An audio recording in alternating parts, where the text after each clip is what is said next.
Hi everybody, Jeff Westfall back with another Nunchaku lesson for you.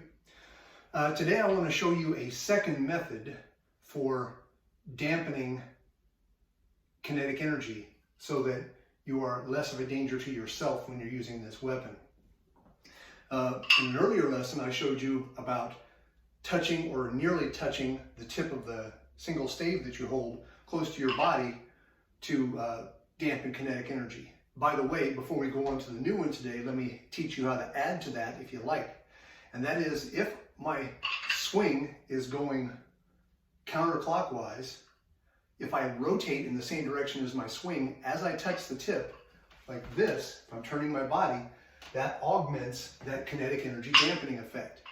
I want to be really careful to know this and not do the opposite and turn this way while I'm touching. Did you hear that loud thump? That was a solid thump in the middle of my ribs behind me.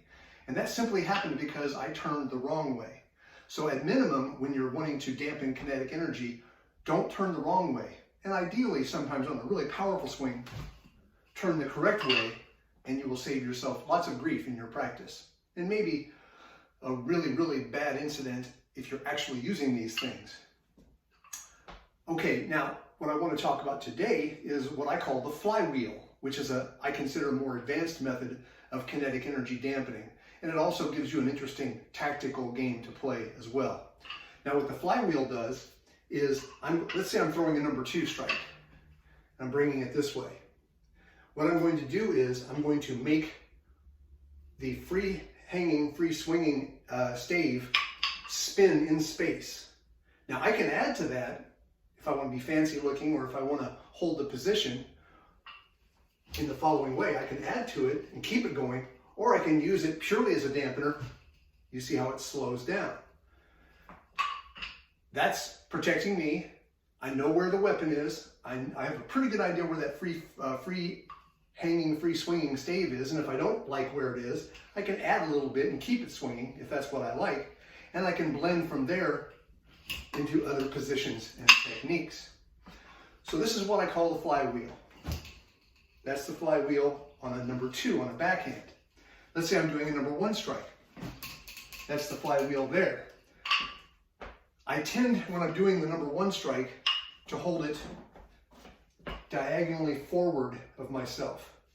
On the backhand strike, I hold it diagonally to the rear. So it's back here on the number 2, it's forward on the number 1. It's more difficult for me to make this happen. As you saw, I just hit myself in the elbow when I did that. And that's one of the reasons I learned the hard way not to do the flywheel going back this way. Taking it forward on the forehand motion keeps it away from my body and still puts it in position where I know where it is, I can feel what's going on, and I can use it.